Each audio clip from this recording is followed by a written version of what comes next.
It sure is strange watching CNN complain about Russia shutting down Facebook and Twitter in their country so that their citizens can't access and share information about the invasion of Ukraine when, of course, CNN has been on the forefront of getting Americans shut down so that they can't share information about what's going on in our country. Speaking of Facebook, they just quietly updated their terms of service and now allow users to threaten violence against Russians and to call for the death of Vladimir Putin because of the invasion of Ukraine. And up until this point, the only other world leader that they allowed people to openly call for the assassination of was, of course, Donald Trump. And while Donald Trump was banned from Facebook, Twitter, and every other big tech platform because some of his supporters misbehaved themselves at the Capitol on January 6th, Vladimir Putin is still allowed to have accounts on all these big platforms, despite, well, invading Ukraine and reportedly planning to assassinate President Zelensky. Donald Trump isn't even really allowed to talk to anybody who has accounts on any of these platforms.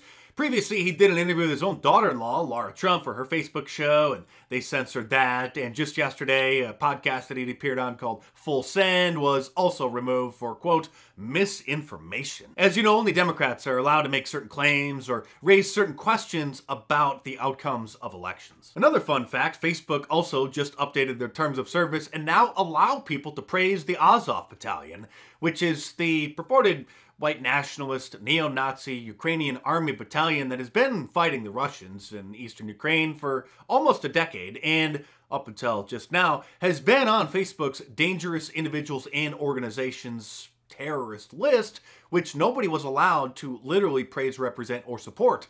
So now people are allowed to cheer on the Ukrainian neo-Nazis because they're fighting the Russians, although the Azov Battalion themselves are still banned from Facebook because they're a purported neo-Nazi organization. And before anybody says that I'm spreading Russian propaganda or repeating Vladimir Putin talking points about the Nazis in Ukraine, it's not me saying this. This is what Facebook had classified them as.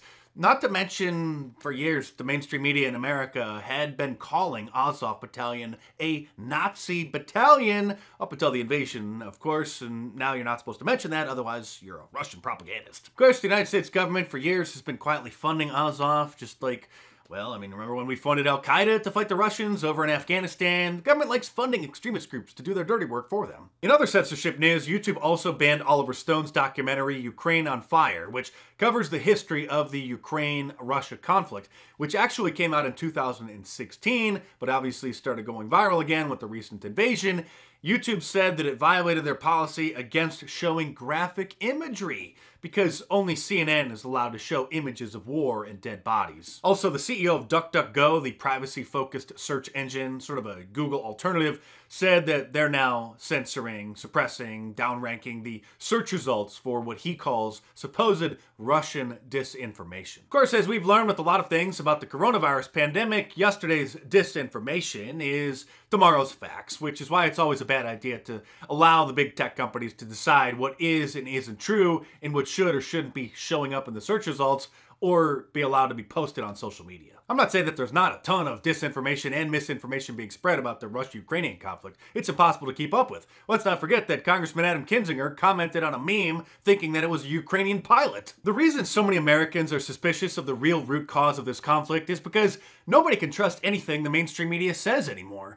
These are the same people who said that Black Lives Matter was a peaceful civil rights movement as they terrorized dozens of American cities, burning hundreds of businesses, costing over $1 billion worth of damage, and leaving a pile of corpses in their wake. Those familiar with Operation Mockingbird know why, but sadly the corporate conservatives and brand name Republicans never mention it. Despite years of railing against the fake news and the deep state, have you ever heard any of them talk about Operation Mockingbird, ever?